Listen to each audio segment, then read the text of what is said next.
3, 2, 1. You're going live. 1, 2, 3. Hello and welcome to another day in the Milky Way. Well, welcome everybody.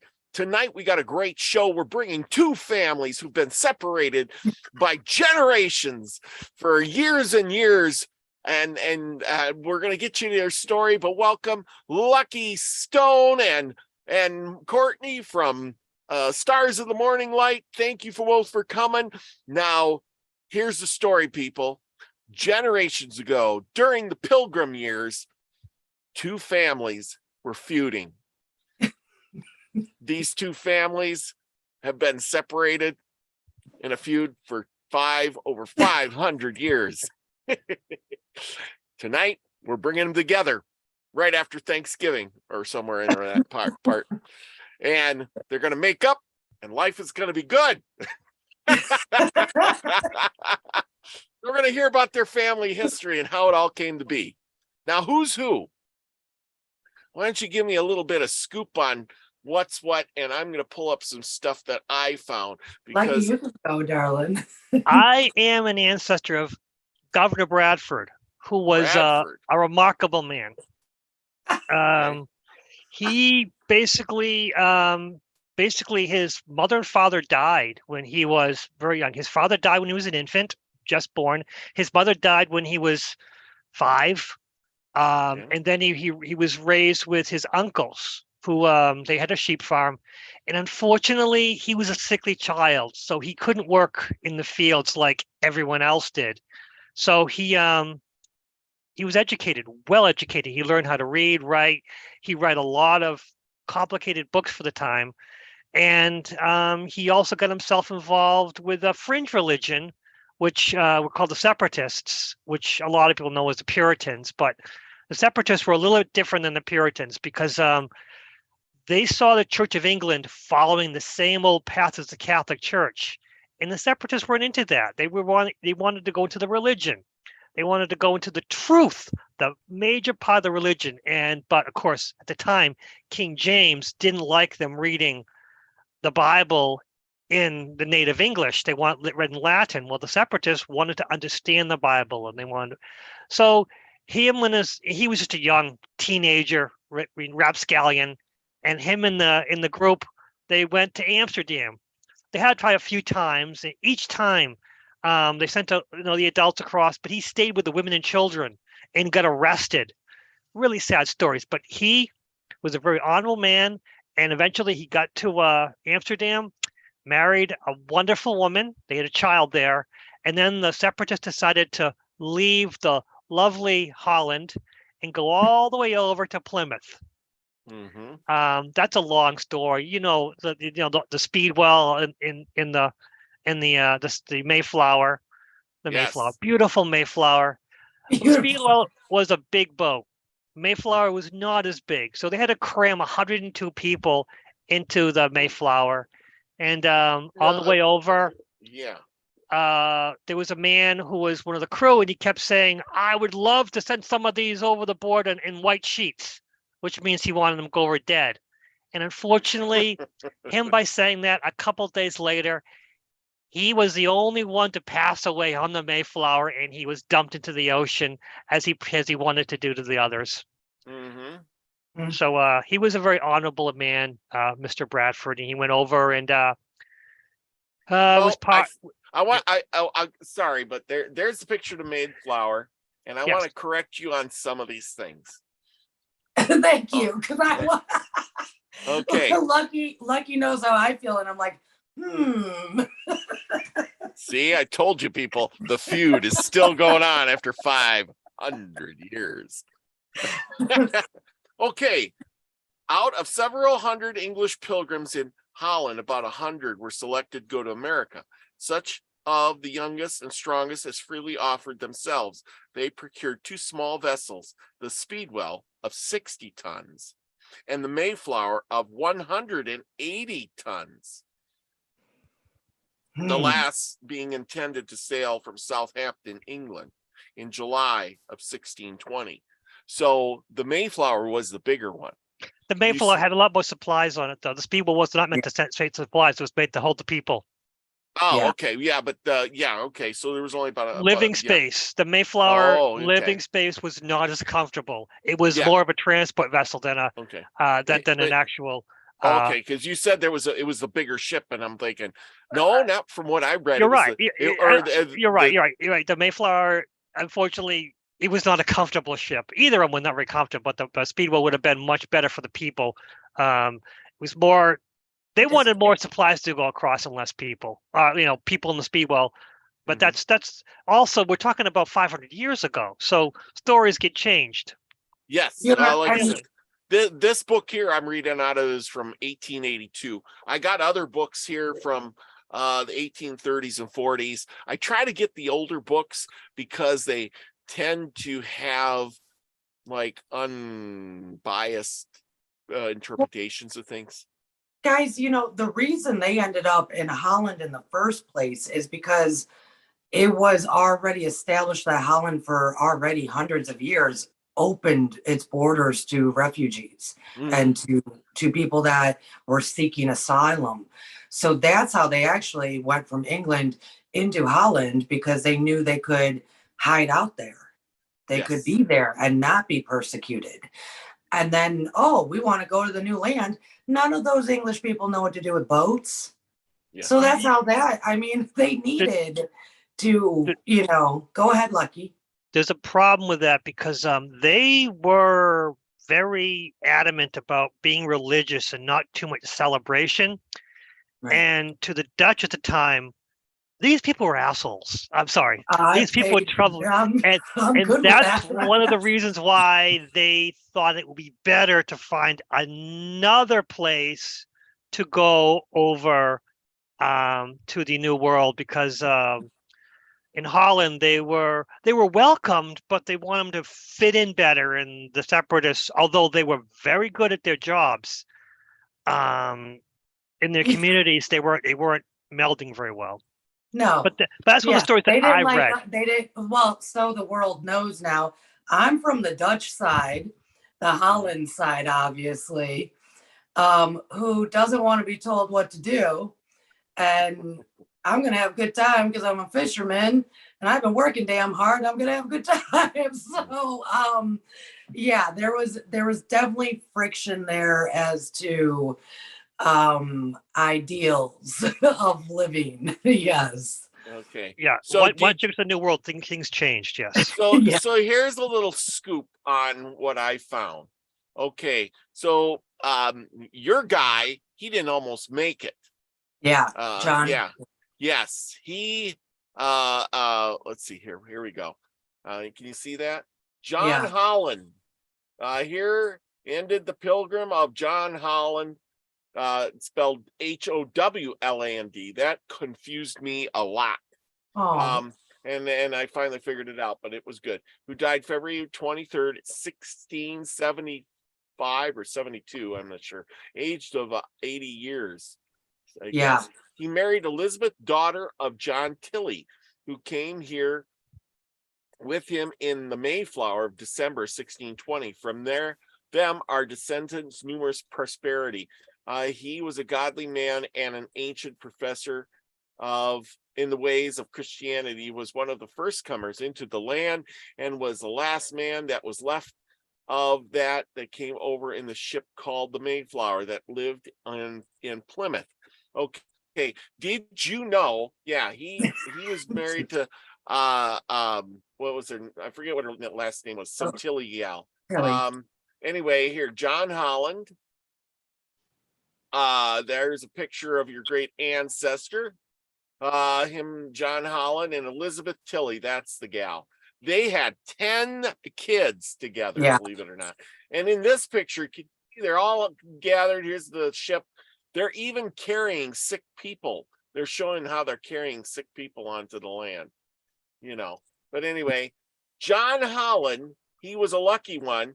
He was thrown overboard, but managed to catch in a violent storm. He managed to catch a rope and was dragged behind till they could pull him up. He was the only one that there was only one guy that did die along the trip. And he would have died and you wouldn't be here. if if he wouldn't have caught that rope. So there you go. Yeah, that's actually I wish more people could wrap their kind of heads around that. I mean, the waters, like I don't even go out in the ocean like that. I mean, those waters were really bad. But he was also, like 13 at the time. So back then, 13 was really like a 20-year-old male of today. He was probably real cut because he was an indentured servant as well. So, but somehow when the storm like that happens, you drop everything. And the lines were running in the water, and somehow he caught on and held on for dear life, which that is a phenomenal story in itself. Well, as I read, hold on to rope in water like that. They picked 100 of the youngest, strongest, to go on this trip, and led by Miles Standish. I guess it was Miles Standish was kind of their, leader. No, wasn't it? He was in no. there. Miles Standish was a mercenary. He was their soldier. No, he was their soldier. Yes, that's what it was. The name of the God. Okay, here. He would pick the men though. So it's like you're both right. Yeah, he was. He would have looked over who was coming to be strong. So and stick with the Holland guy. Here's a tombstone. He is the children of John and Elizabeth Tilley Holland, Pilgrims of the Mayflower, Lieutenant John Holland, and it goes down through here, all the different Hollands. I don't know which one you're related to, but it goes, there you go. Anyway, Holland. One of his last daughters there married in the next ship that came like 16 years later. Yep. That's where more Dutch came along, and that's one of his youngest daughters married into, what was my maiden name. So like his 10 kids, they actually ended up having like 83 grandkids. Wow. The Holland line, there's a bunch of people that come from the Holland line, and there's some, I don't know, great branches like myself. And then there's some that are maybe not so great. It's how it goes when you have 10 kids.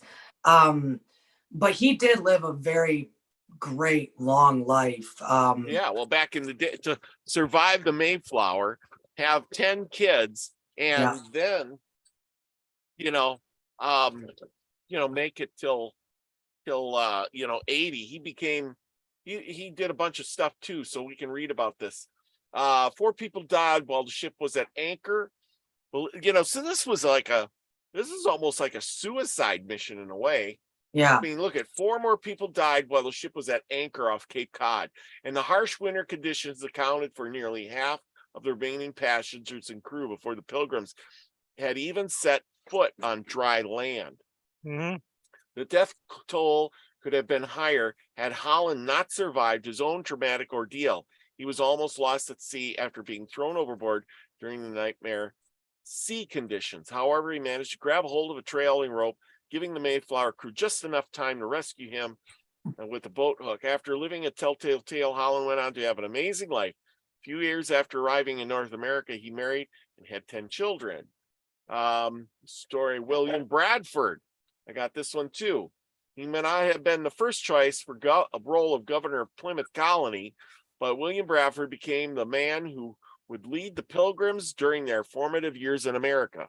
Despite being a long-standing member of the separatist group and playing a huge part in their plans to sail across the Atlantic, Bradford was yet to assume any leadership role for the Pilgrims, but that was to change very quickly.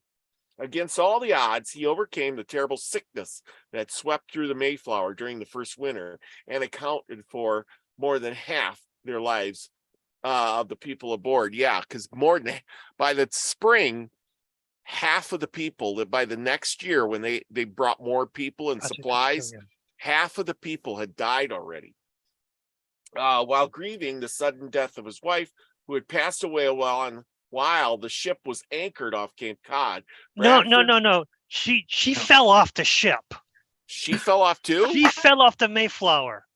there was the debate whether she actually committed suicide. Oh just yeah, I know. I read about that. Did she commit suicide Oh yeah. or what? And then there's like a big debate. Did she or didn't she? A lot of people died from sickness, but no, she died from drowning off the Mayflower, which there was a handful of people who did that too. But Oh, yeah. Don't walk on the deck when you're there. It's during slippery. a storm. Yeah. It's slippery. I've been on the Mayflower. It's small. I mean, it's a Or small maybe ship. just Bradfords are slippery. I don't know. Maybe they were coming from Holland. They probably were all wearing them wooden shoes, and that's got to be slippery. Right. And while grieving is for the sudden death, I guess that's why they call it sudden death. He was chosen to lead a group. He was first elected governor. John Carver collapsed and died less than 6 months after the Mayflower landed. So then he served as governor for many years, gaining re-election time after time again, and played a huge part in gaining the trust of the Native Americans, which led to what became the first Thanksgiving in 1623. And that's with the Wampanoags or something like that. Wampanoag. Wampanoags. Yeah, maybe that's how you pronounce it. I know the Pequot, the Narragansett, the Mohegan. Yeah, Narragansett. Yeah, I know some of the tribe members who are here now. I am so glad you can pronounce those. They're friends of mine. Well, I would love to interview one of them. Man, I've researched Narragansett. Yeah, that's how Massachusetts was named after that tribe. Let's see, and Bradford documented, this is where things get good, and that's why we have this history, because Bradford documented his experience in a historic book titled Bradford's History of Plymouth Plantation, 1606 to 1646, regarded as the most authoritative account of pilgrims in the early years of Plymouth colony, and details the Mayflower voyage and what happened when the passengers and crew arrived in America.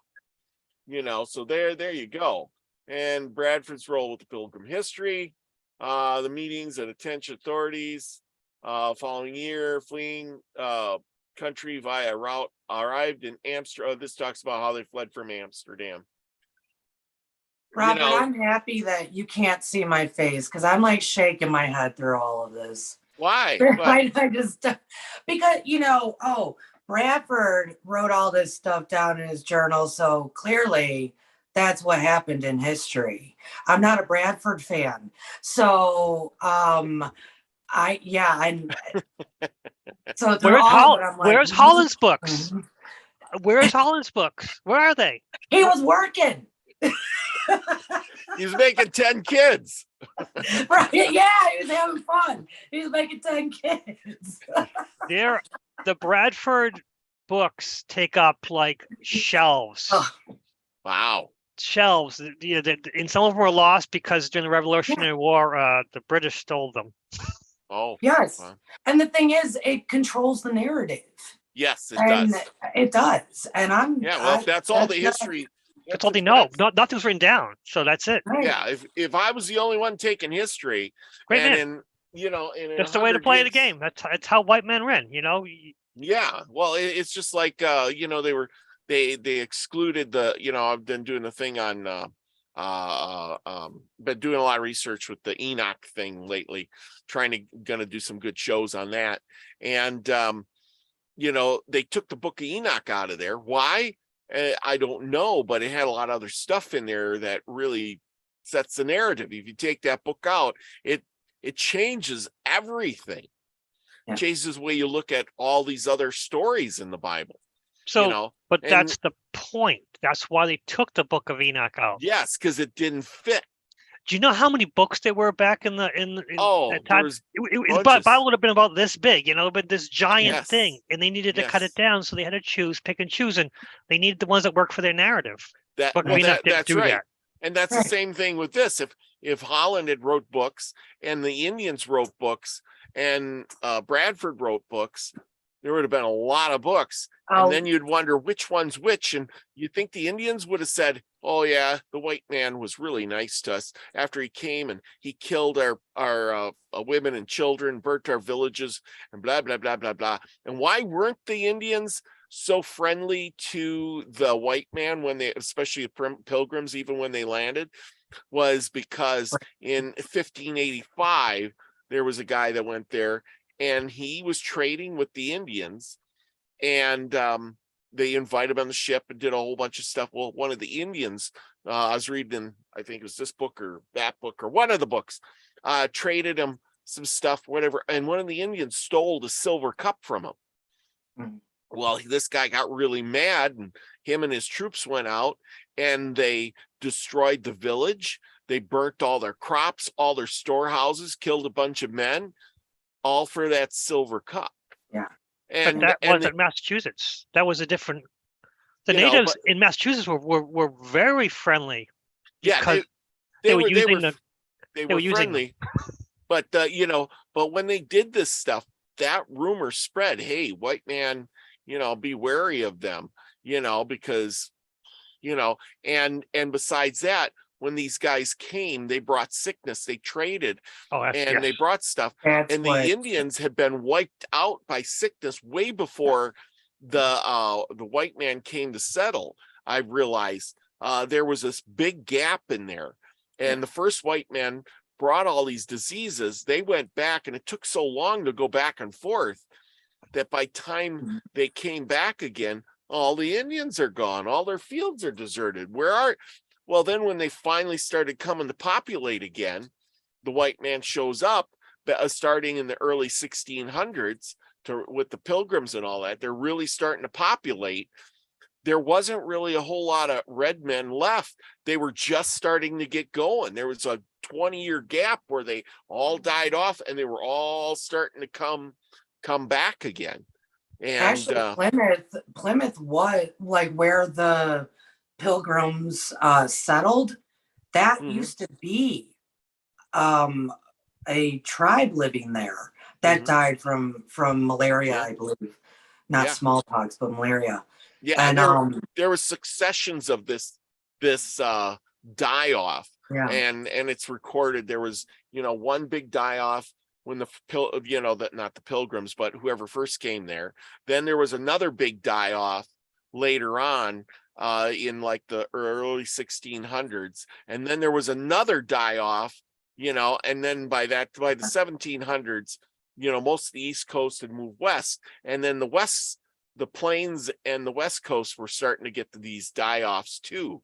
And they were wiping through the tribes pretty regularly, like every 20 or 30 years. You talked at the beginning of that, you talked about, trading with the Indians. John Holland ran the trading post his whole life pretty much because he wanted to make sure they paid off all their debts to England and Spain. Mm-hmm. And he was the one who communicated with the natives and started then communicating with the trappers in Canada. He wanted to make sure everybody was taken care of well and good. Yeah. Well, I forget which book it is. It was this. I think it was this one of these two books that I got, and I read in there where they actually talked about trading blankets to the Indians with the sickness, so they could get rid of them. They knew if we trade these blankets, that was out west. That was Abraham Lincoln who did that. Yeah. Yeah, no, but it was in these books in England, in New England. It talks about this. New England, yeah, really? And that was later on. Yeah, no, that was later on, guys. Yes, they very much did that. They very much says right in there how let's give blankets to the Indians, and they'll I can't find it off. I'll never find it off the top of my head. That was not my ancestor though. That was but other ancestors have done that. Yeah, trading. Yeah. Yeah. So, like I said, it was my ancestor that for why we came together in the first place and have Thanksgiving, not Bradford. Yeah. I don't know what, Bradford. He is not what people think he is. Wait until Lucky actually starts talking. He is not, to the point that as growing up, my dad would turn to me and say, hey, don't ever do business with a Bradford. I had no idea what he was talking about, but he was always saying, don't ever do business with a Bradford, stay away from a Bradford. And I find it interesting that came down the family pipeline for 500 years to stay away from the Bradfords. Don't do business with them. Yeah. You know? But if you look at it, after surviving the treacherous transatlantic journey, Bradford was one of the 41 true pilgrims who signed the Mayflower Compact. That's the thing. So, I'm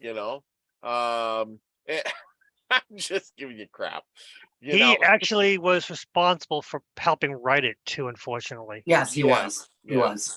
I Very read much. that Yeah, documentary at the about time years of his ago. death, he is believed to have owned a library of more than 100 books, which in the day was, he passed away the next day at age of 68. He only lived to 68. How about that? Descendants was William Bradford, included believe it or not, Clint, you're related to Clint Eastwood, Christopher Reeve, William No. Hubbs Request, and a guy who served on the Supreme Court for more than 30 years. Actually, to Bradford, I guess I am. Yeah. Descendants of William Bradford include There's a lot. Yeah, well, I imagine there is. There's a lot. But yeah. Wonderful man. But back in the day, if this guy, he's out. This is a picture of William Bradford. If you own 100 books back in the day, you're like a super rich man. That's like having 15 TVs on the wall. I think you missed the point. He wrote, those are his journals. Yes, but still. He wrote them. He didn't own 100 books. He wrote 100. The guy was a very prolific writer. Yeah. Well, I mean, either way, you write. Yeah, having the ability to write is amazing too. Well, he couldn't work the fields. He couldn't do manual labor, so he had to do something. Oh, really? Well, I didn't know that. He was very sickly he was very sickly as a child. He was very sickly as an adult. He wasn't big on manual labor. The first John Carver, he died in the fields working. Everyone had to pull their weight on the original. That's what the Mayflower Compact was about. Everyone pulling their weight, everyone agreeing to doing their part. Well, William Bradford wasn't the strongest individual, so he really couldn't work in the fields, and he wasn't a woman to work in the kitchen. And he was governor a lot. If you look, he keeps being elected governor because during the times of him being governor, he was governor for a longer time. A lot of people were governor for a year or two. He was governor for long stretches because he was a very eloquent speaker. He was a good businessman. Politician. Yeah. He was a good politician. He make everybody work, and he smoked peace pipe with the Indians there. There you go. He couldn't smoke a peace pipe. He was a very sickly individual. You think he'd smoke tobacco? Yeah. See, and none of that is accurate until way later. Vastly. That's not accurate of like Bradford was buddy with the natives until vastly later. Was he okay with them? Yes. Yeah. See, this is why I said the modern history that they put down is really off. And see, by reading this stuff, what I got off the internet, you think he's a big, strong, tough guy. He's governor 4 different times for a total of 30 years and kept his record of the colony's goings-on has been handed down as a Plymouth plantation. Makes him sound like he's a Mr. Goody Two-Shoes. He's a hardworking individual. Here he is, older man. And everybody thinks, the Mayflower landed. They landed in the winter. It was December 11th. It's cold. This is a more accurate picture here where, you're in the snow. You are snow covered. There is no crops to harvest. You're dropped off. There's no supplies. You're just thrown there. You got Indians waiting in the wings. You're just off cooking out in the. There's so much to the story that isn't told. That's the problem. Yeah, you're building a cabin in winter times. I don't think they were meant to survive. I think they were meant to be. This is was way we're getting rid of these people. Well, yeah, this here, they didn't bring any cows. There was no cows, no horses, none of that. I mean, these are the things you see on the internet, and it gives you a false sense of what was there. I mean, anyway, like I said, there's a lot more to these things than we know, and we're learning as we go. And I'm hearing it from you guys because, hey, this is what we're all about. Tell me your story. You know what I mean? There's just so much. Yeah, go. You start, Lucky, because I'll just agree Well, with all the what you problem probably say. the problem is they were meant to hit like New York. Mm-hmm. Yes, they were They would, supposed to go down the Hudson Bay, right. according to what I read, and then the ship missed it because of the storm. And then they were searching for a good spot to land. They chartered this boat. It was an independent charter, and the boat wasn't under was under contract, and they just wanted to dump their people off and get back because you got to get another load, make money. It's all about the money. Yeah. So they got to Provincetown, which is the very tip of Cape Cod. And Cape Cod's like an arm tip. They got right up here. Yep. And they needed something, so they stopped. And they came on land and they found some corn. Well, that corn was a stockpile because the natives couldn't stay on Cape Cod was not a place you lived in the winter. Pilgrims arrived in the winter. They left. So what happened was that the section they were Thai, cold, windy, snowy. They left that area. It's great in summer, but the winter they come down here. So up here is no good. So they got a stockpile and they said, "Hey, we left a note to pay them later." They never paid that debt. That's another story entirely. So then they came back down. They go, "Okay, let's go. Okay, we're meant to go to New York. Let's go back down." So they come back down, and they decided when they got down by the elbow, they said no because they started seeing those. This is again winter, terrible winds.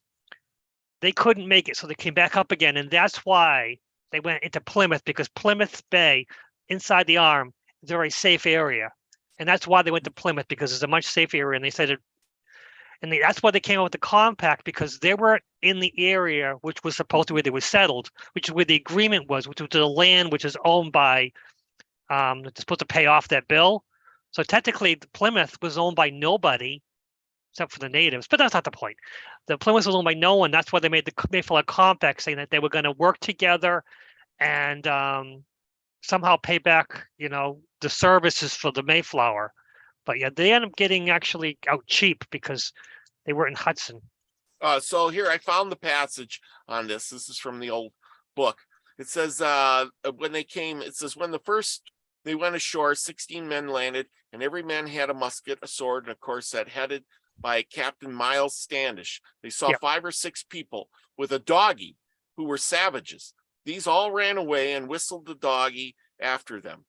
At last, in a valley, the pilgrims saw a deer and found springs of fresh water, of which they were heartily glad. And the narrative says, and set us down and drunk our first New England water with as much delight as ever we drank in our lives. Then they found a grave. Now this is where I just shake my head. Oh boy. They found a grave with mats and bowls and a skeleton of a man and that of a little child buried together. Yeah, Perhaps the story, unfortunately, this is a combination of 2 stories. The drinking of the water was up here. The graves were down here. Plymouth is up here. Okay. There's multiple stories that they combined for this story here. Okay. This is what happens when you talk to the natives themselves who actually have an oral history. Okay. They're really pissed about this. This is the time to talk to them about it. Yeah, because this is what I'm reading out of this 1872 book. But that's a white person's version. You don't get the natives version because the burials were here because they would never bury anyone up here. Well, this was the first hit because this is sand. There's the trees are down here. The sand is Cape Cod is a wonderful place.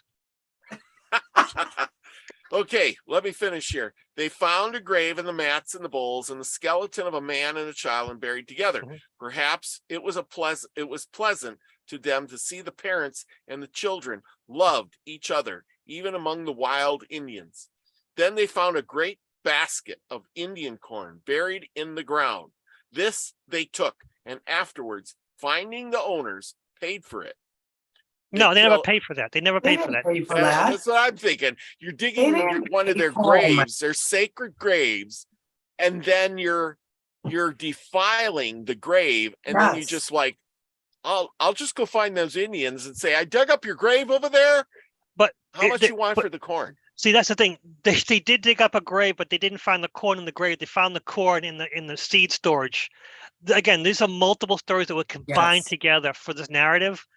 And I only know this because the people who were the descendants of these people, the natives themselves, who are still around. Mhm. But actually, that's again, you got to trust the sources, and the native stories might be different entirely too. But they're angry about this whole thing anyway, so I'll bow to the native version. So you're right. Now listen, here's the finishing up of this. They took afterwards, they finding the owners, paid for it. They killed 3 fat geese and 6 ducks, which they ate with the soldiers' stomachs, their story says. Now, then they moved on. At last, they came to a harbor in which an earlier explorer, Captain John Smith, had given the name of Plymouth. Mhm. So you're right. They were up there. They Mhm. took the corn. They did the graves. And then they came down. And then the John Smith had given the name of Plymouth. And they fixed on this as a good place for their settlement. And on the 21st of December, 1620, they landed. And then a young girl named Mary Chilton is said to have been the first to step out on Plymouth Rock, which I say bullcrap. Because who's going to let the little kid jump out, But then again, especially the girl, you're going to send the troops first. Yeah. But anyway, and then they sent the military group out afterwards with Miles Standish in its command. And then they with matchlock muskets and their chainmail coats to protect the colony. And I'm thinking, so yeah, send the kids out first, and then you go and then send the troops. Some of those men on that ship might have done something like that. They would have been like, yeah, send that little girl out there that's probably going to die anyways. See if something happens. I don't know. I don't trust a lot of these guys. You never know, but you're right. The story gets conflicting.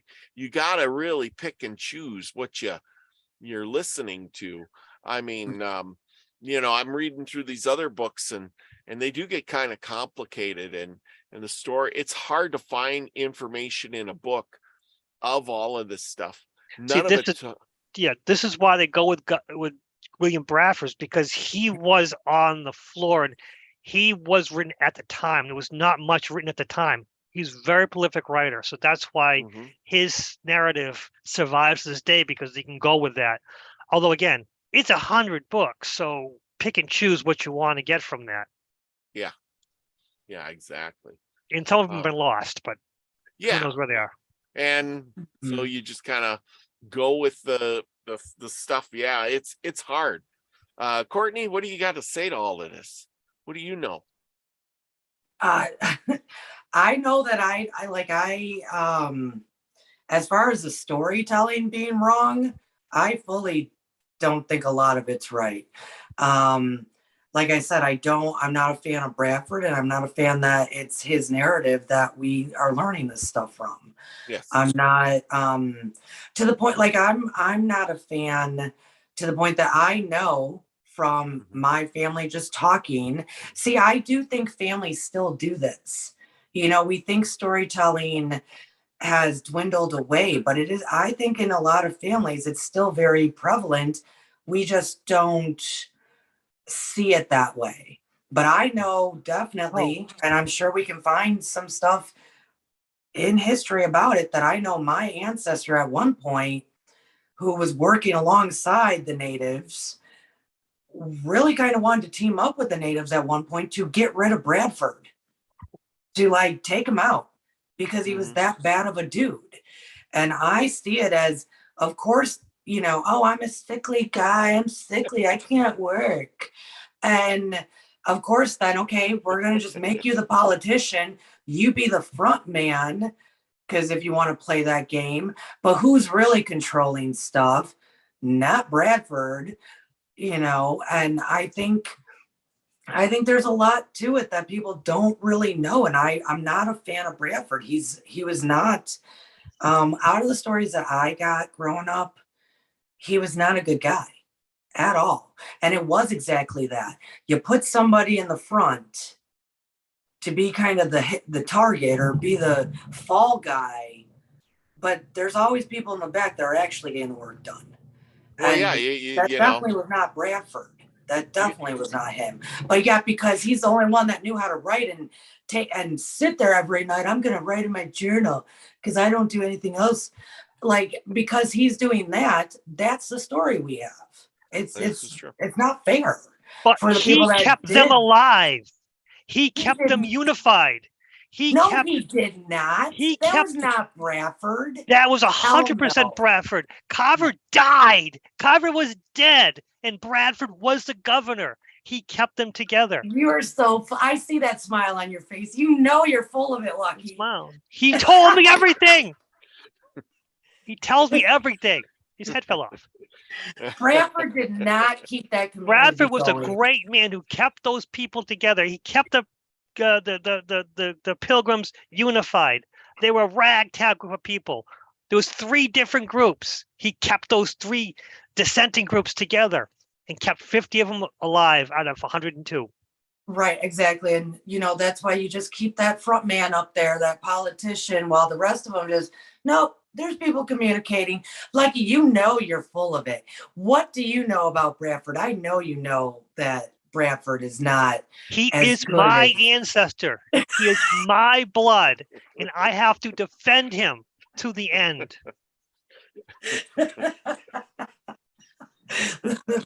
What did your grandpa find out? My grandfather? That was like 25 years ago. Many stories. He did a lot of research on Bradford, right? Of course, he did a lot of research, years and years and years of research, years of research. Wonderful man. His wife fell off the boat the first time. That's how happens. And his second marriage was to a very rich woman. Well, no, that I looked into. That yes, there was questions about how she fell off, but if you look into it, about how she fell off the boat. Why won't you let me talk? Yes, she fell off, and he was actually very broken up about her death, the first wife. And if you look into it, she was very despondent. Remember, they came to this new world, and things were not too good, and so I don't think anyone was responsible except for her for falling. I think she fell off on her own accord. That's the way. I don't think a lot of them were very happy. That's the truth. And I don't think there was much food. I think they were malnourished. There's a lot to this. And arriving in November, what kind of a stupid plan is that? Who makes that kind of a plan? So wait a minute, Lucky, though. You told me a while ago that your grandfather found information that alluded to the concept that Bradford's wife did not just fall off the boat. Are you taking back what you said? I was wrong. Are you being a Bradford? I never said such a horrible. Okay, listen, flat out story. I have family who are very proud to be Bradfords, and I am not stupid.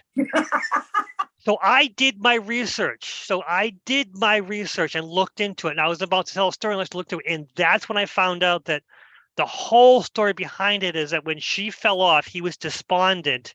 And behind that, she was very depressed. They were a lot of very depressed when they came over here. So he wasn't responsible for her falling off the boat, but she might have been responsible, or it was a very slippery boat. A lot of people fell off the boat. A lot of people, including your ancestor. I know. Mine's cool enough, though, to grab some rope. That is true, though. That I cannot imagine that ride. I'm a woman. I am a woman. And I could not imagine, because most of the time when the water's that bad, you have to be at lower deck if you're a woman.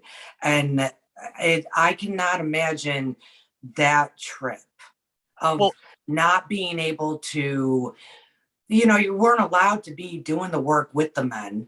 I mean, you had to just kind of sit I would have been depressed.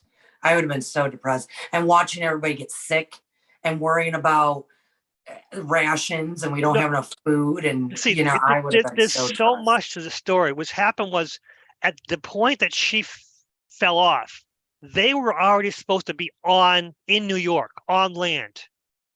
At this point, they don't know what they're doing. They've already come up, been there, come back down again, and gone back up again. Again, on the boat. She wants to get off this boat. And then they send the men off. They come back with limited rations. And then they go off again. And she's alone in the boat. There's a lot of men. There's a few people. There's the deckhands, a few women.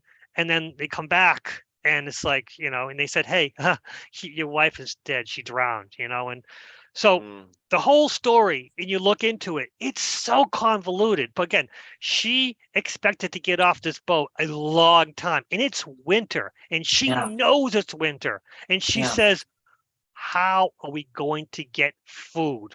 Right. I'd rather kill myself and starve. Yeah. Of course, that's another thing, is that killing yourself at that time is one of the major sins. So, of course, he doesn't write much about it in his journal, but the story behind it is a hint to, he does it. He just says, my wife is dead, and then leaves it at that, which is just, that's when you get kind of dear, is like, oh, was he free? But no, he was more the point of, I won't be able to meet her in heaven. That's the story that I got when I talked to a few people, is that it wasn't that he was free of this burden. It was more of, I will never see this, my love, in heaven. And it took a long time before him to remarry, which I thought that was much shorter. But when I read, it took a long time, because the next one, when they got to Plymouth, there was two more boats who came, and that's when she arrived as a widow with two more children, and he took them all on. And of course, she was rich, but he was also eloquent speaker. So. Yes. Well, and that was another thing too. I read in one of those books that I see Max Vision says they ate their wives, and I'm like, no, they weren't eating people, but they weren't doing that. But when their people died, to keep the Indians from doing stuff, they buried them in the fields where they grew the crops. Believe it or not. Unfortunately, that was probably one of their saving graces. Fertilizer. Unfortunately, that's the most disgusting, sad thing. But if they bury them deep enough and the body's rotted, it depends on how close they were to the shore. I mean, you can't bury bodies by the shoreline. So, I mean, they would have known that. So that, I mean, it could have just been happenstance too. Like, you have to rotate crops. So, we buried a bunch of people over here one season, but we got to rotate these crops. So I guess we're going to put them on top of these dead people. I mean, things happen. Yeah. Well, it said in the book something about keeping the Indians from desecrating the graves and things like that. And I'm thinking, oh boy, Oh, they had the sick. They had the very, very sick with guns propped up because they wanted to prove that they had healthy defenses. But these people were totally incapacitated, holding guns, maybe even, mock, because the natives, I was talking to the natives. And I'm like, how do you think, guns, muskets take a while to load. Native Americans shoot, boom, boom, boom, boom, boom, with an bow and arrow. They could swing. How could they beat them with guns? And they said, do you know how loud a gun is? It's not so much the killing. It's the whole loud, scary, what's going on here.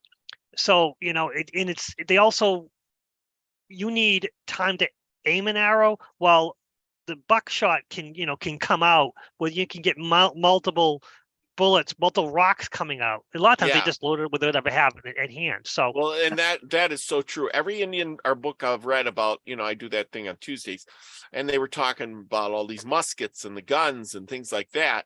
and they said the Indians were, once the guns started going off, it would shake the earth, and they got so scared by the Right. muskets going off, because those muskets back in the day weren't that accurate. Right. It wasn't At No, all. that's what I was gonna say.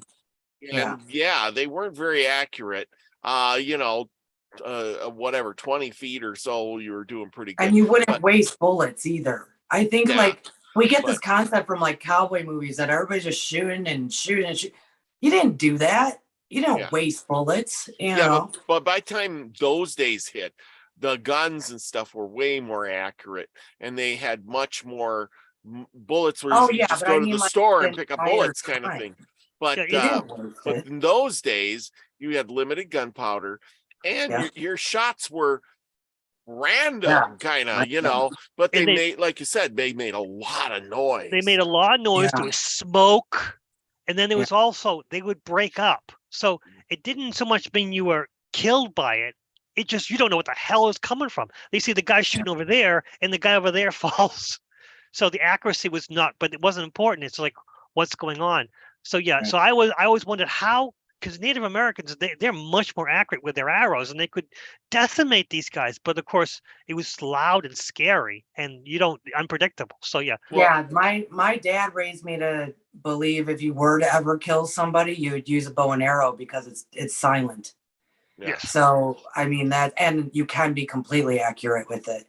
I mean that was the difference. They're used to silent. They're used to seeing their, it's a lot of differences. Well, the thing is we can't comprehend what the sound is like because we're so used to hearing loud noises nowadays. Back in the day, what's the loudest thing they could do? Chop wood? Right. I mean, there's no radio, no television, no loudspeakers. You could shout as loud as you want, and that's it. A tree falling in the woods was probably loud too. I gotta tell you though, I was with a native just this past weekend. He's gonna be over tomorrow night too. I'm having a bonfire, and that's what's lovely about Thanksgiving in America today, is that it is really just humanity coming together. That's the point of Thanksgiving, really. Yes.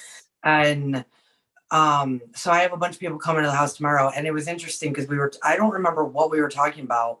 Oh, coyotes, because I don't see coyotes down here as much as I did in the north, but I guess we do have them down here. And we were talking about the insane noise that coyotes make after a kill. We've all heard it. The insanity of coyotes. And he made a very wise comment. He said, "Oh yeah, where do you think we learned what to do?" And he started making the noise of how natives would run through, the woods, making these animal noises like coyotes killing to scare the white man. So we had guns that there's a little bit of fire, smoke, boom. They had people that could make noises that we might have never even heard, all charging at us. So, you kind of got to give and take. And I personally, if I heard a bunch of noise, and we also, like you said, Robert, we can't really comprehend it because we've had electricity. You've been, Robert, all of us, most of us have been out in the woods and if you turn out the lights, really dark. Now imagine a pack of men making these sounds that we might have never heard based off of nature. Yes. I'm sorry, that to me would be a hell of a lot more terrifying. Yeah. You know what I mean? Yeah.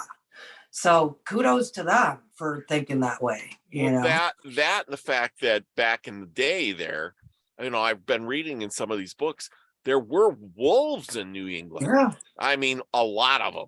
A lot of them. Yeah. Yep. I mean, that was the thing. And, people were afraid. And of course, you got Indians out there, you got wolves out there, you got bear out there, you got all these things wandering around in the woods making noise. And what do you got? You don't have flashlights, you don't got nothing. Indians out there probably beating on their drums or whatever they got. And you're thinking, Oh shit. And it's probably carries through the woods pretty good then. Yeah, it's, it's both parties terrified of the other, and it's unfortunate, but so my ancestor though was the one to bring them together for really the most part. He was the young kid at the time that was like, no, we don't need to kill these Indians, because they started attacking. The white man did start attacking and then pulled back. And Bradford, I will give him credit here. It's like he would go on the attack and then pull back and go on the attack, because he was trying to feel out what to do. He was getting word from other areas. He was doing this. He was trying. So I give him credit with at least trying to be a decent human during this. But it was more my ancestor, John Holland, that said, no, we got to go learn with them. And he went and stayed with them. He learned the language. He learned how to grow the food and about the animals. And he you'll see him in, specials on TV coming back wearing, like, he just stayed weeks with the natives and now he's in native garb and this and that. He was trying to make the connection of, no, we try to live with these people. We try to learn from these people. And it was him that they taught how to, grow the corn, because they were teaching him, you don't just grow corn. You have to put cabbage around it. You got to do this. You got to do that. This is why. So I'm from Illinois. If you grow corn, you also usually now you see, sunflowers. It's because the sunflower is going to grow tall and strong. And if your corn ain't doing right, you run a line to the sunflower to it to get it going. The natives didn't have that. They put cabbage and other stuff around the bottom that would be good, big and strong, so the corn could hold up. And John learned that from them. He learned a bunch of stuff. He also learned let's start trading. Let's start making some, moves here. So I see Thanksgiving, which I don't think people know this either. There were like only about 20 white people there. There were 90 natives on the first quote unquote Thanksgiving, a 3-day, let's eat, let's play games. We're playing native and American games, or not American, sorry, white men games. We're learning this stuff. It was a great festival. It was a great time. But I think, especially Americans, we tend to focus so much on, the white man-ness of it all and how we survived. Of course, thanks to the natives, there were more natives there than white people. They were coming to say, hey, you now have not killed us and we welcome you in. And you've welcomed us in. And that's what Thanksgiving, I was raised to believe that that's what Thanksgiving is about. Yes, I agree. I was reading in one of these books here, and it was talking about how they were almost going to give up in that colony because they were dying off and they were bringing people in. And eventually, it was like between the Salem colony and the Plymouth colony, right? Yeah. And those were the two groups. And the Salem colony did way better than the Plymouth colony. It's because when they came, it's when they showed up. That's how it happened. And well, eventually, there was only, it says in there, just men, almost only men left. And they somehow scheduled a bunch of women somehow to get on a ship and come over for the men. And this is how they convinced them to stay. And they brought women, about 100 women, and they brought like some slaves over, and then they could farm the fields and stuff to keep those people, going. Otherwise, they had their bags packed and they were leaving. They were on their way. They said, we've had enough, and we're done. And because they kept bringing more people in, but their numbers just didn't grow. They kept dying off. It just wasn't the greatest area. They didn't have enough supplies all the time. I don't know, I'm gonna have to look into the Bradford books and see what the guy says. They weren't dying off; they were moving away. Or maybe they went away. I don't know. Either way, they apparently Because- that area Yeah. wasn't good. Because Roger Williams was taking people to Rhode Island. Rhode Island. Yeah, actually, John and his wife Elizabeth, they're buried in Well, I know Elizabeth isn't buried in Rhode Island. Yeah, there was a lot of, like you go back to how there were like actually three facets kind of going on. Like the main group started splitting into like the three. There was And on the Mayflower itself. There were three different groups of people. There were the separatists. There were people running away, and then there were, of course, the workers. They hired people who knew how to build. So they hired specific builders and carpenters and what's the other one? Oh, the military. Miles Standish kind of people. They needed people who knew what they were doing. Then there were people who were just there were separatists themselves. Then there was the people who just wanted to try the new world. Who knows why? And then of course the workers. The Mayflower was ragtag. There's no question about it because when the Speedwell didn't go, some of them were like, "No, we're not going. This is stupid. What the hell's wrong with us?" In November, some of them were smart and said, "November." Well, they're leaving in July. They're leaving in July. It's nice out, but when do the storms come in? When do the storm? You live in New England area. When do the storms come through? Depending which storms, I mean, you got. How cold is it right now, Lucky? What's the temperature outside? It's balmy. It's like 45, 50 outside. I mean, it's probably about 35, 40 right now. Yeah, but like coming up by New York area, didn't they get dumped on with snow and cold? And that's Buffalo. That's coming, Buffalo. Yeah, but they're coming down that coastline there. Buffalo, that storm in Buffalo always happens. You're following the news. The news, Buffalo has the Great Lakes. The Great Lakes has a lot of lake effect snows. Buffalo, that area is always getting snow. So if you know the area, that area, yes, they're pushing the 50 feet of snow, whatever, 50 inches of snow, whatever it was. They're always getting snow. It's a pain. I know they always get snow, but I mean, the colder areas up there, Maine and stuff, they get snow. It's cold. The ship is coming down. They're getting down by your area. Yeah, and by November, it's pretty cold. It's cold. And by December, the middle of December, they might have had some snow on the ground. It might have been pretty cold. They would definitely had snow in December.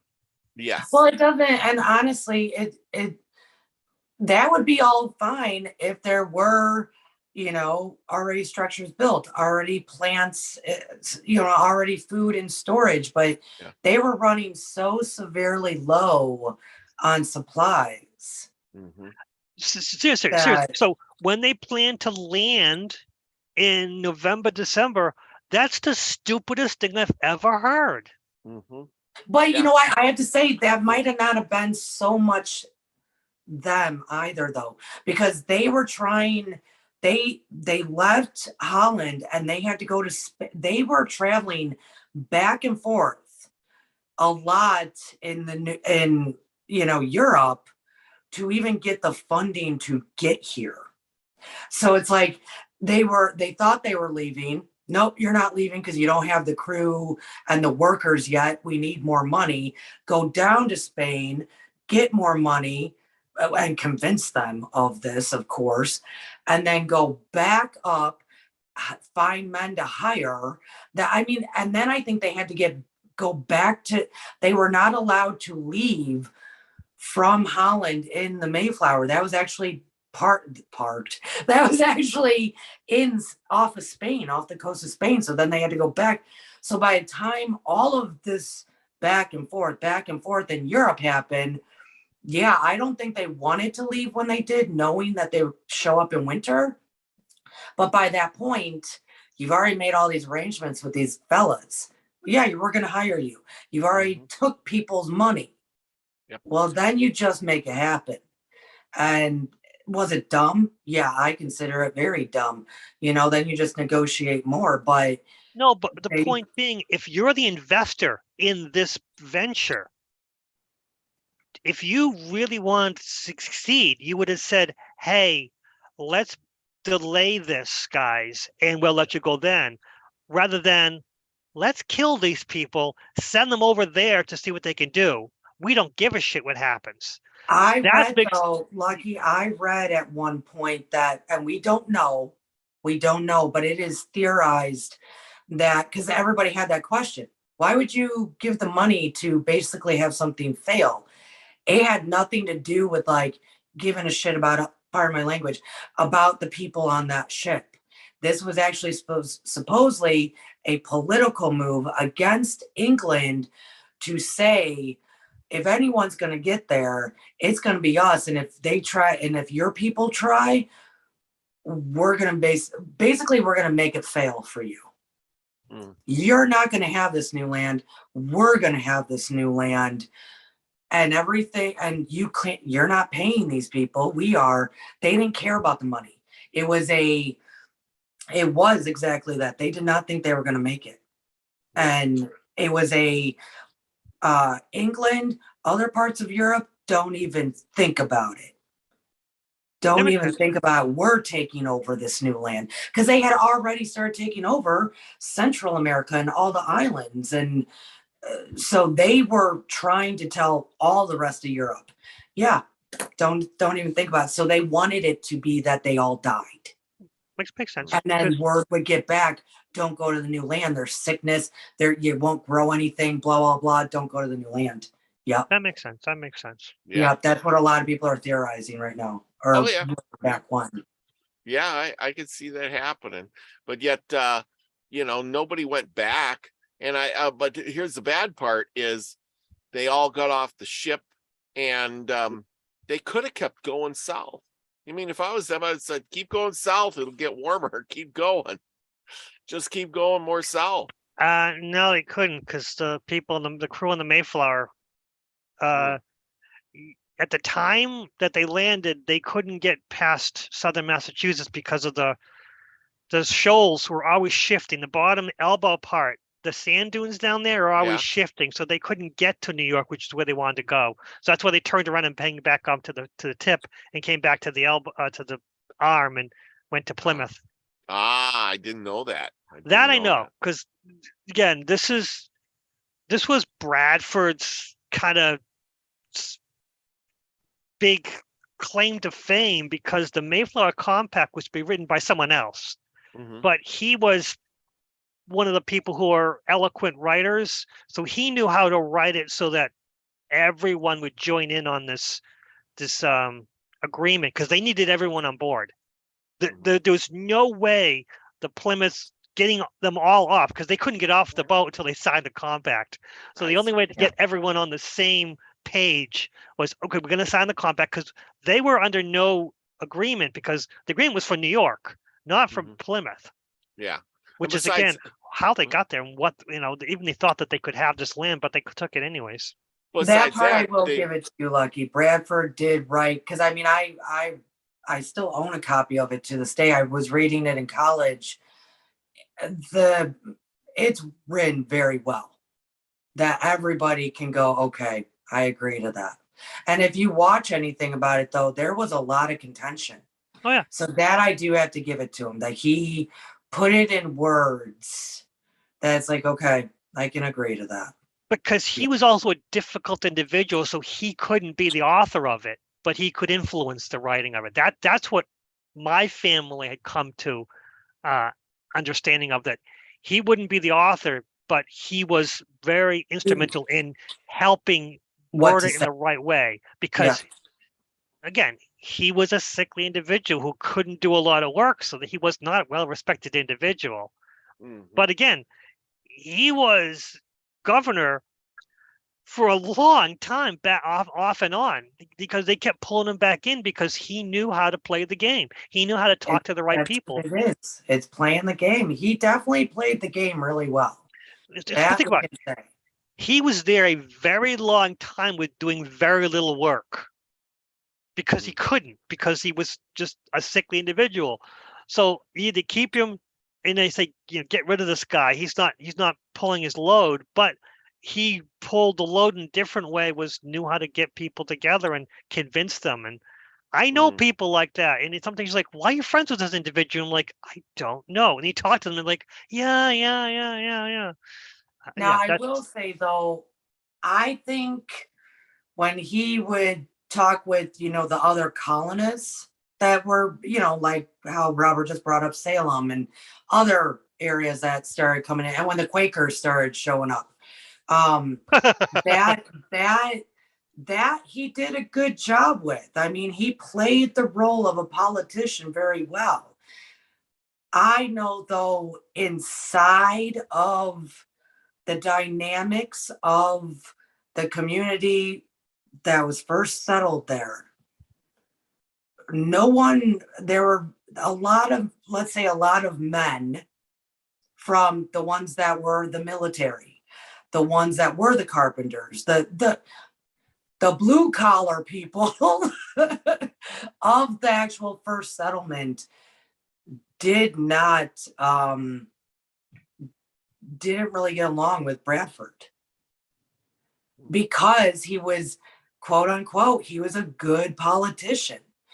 And, he would say this to so-and-so, he would say that to so-and-so, trying to make everyone happy being a politician, and to the point that he was stressing his own self out and got even sicklier, that, well, people don't appreciate that. I mean, we're living with that in America today.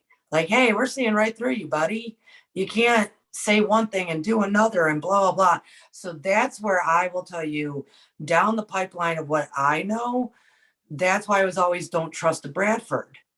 Because, 9 out of 10 times, they're probably lying to you. Because it's the politician thing, trying to make everybody happy. So him talking to the other colonists, groovy, fine. He's made contracts and did this and did that and got the ball rolling there. But amongst the original people, yeah, there were a lot of men that did not like Bradford, to the point that, do we have to take care of this? So that I do know. That I definitely know. And the fact that he, at the beginning, kept going back and forth with what to do with these Indians. I mean, at one point he did, have an attack happen. He did do that. I mean, and then he felt bad about it. And I mean, he was so torn. But the thing is fine. That's awesome. You get torn. Same as politicians today. You're all torn up. Awesome. We're living it. We're doing it. You're telling us to go kill these people. You're talking about all this hate for Bradford, but he was from 1620 to 1657. He died at 67. Of those 37 years, he was governor for 30 of those years. Jack, nothing.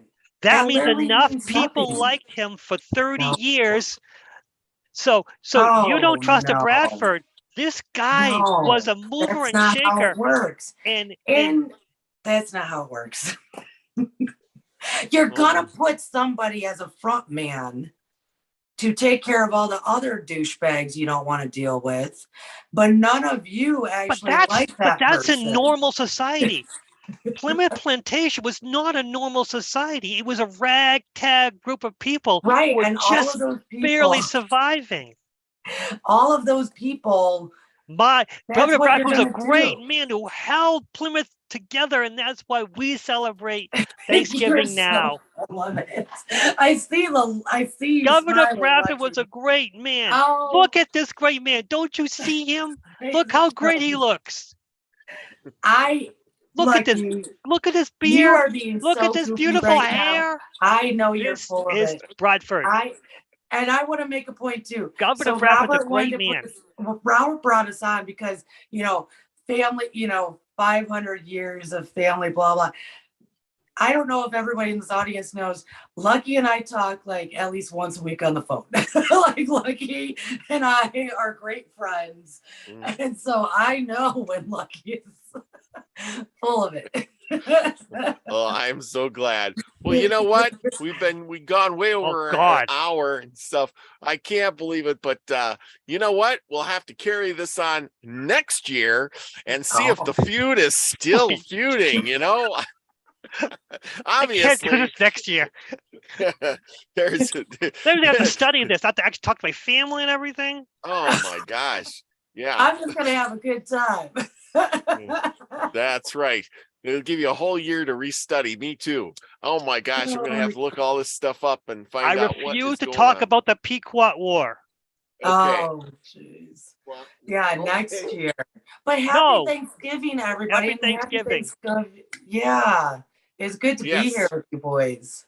Yes, it is. It was a lot of fun, and I found out this is a lot of good information, and I'd love to get a fourth person on, one of those Indians, to collaborate the story. That would that's what we'll do next year. But that's what we'll do. If you ever want one of my friends, you cannot use the word Indian. You have to call them Wampanoag. Please, that's one of the things that they do not appreciate. Some do, some don't care. Native American, a lot of the ones that I know need to be referred to as their tribe name, or they won't talk to you. And that would be fine. I don't have a problem with it. But like I said, like I said, I read out of these books and I feel so bad because they're writing in these books and they're literally calling these people savages and barbarians, and I'm just cringing. I'm like,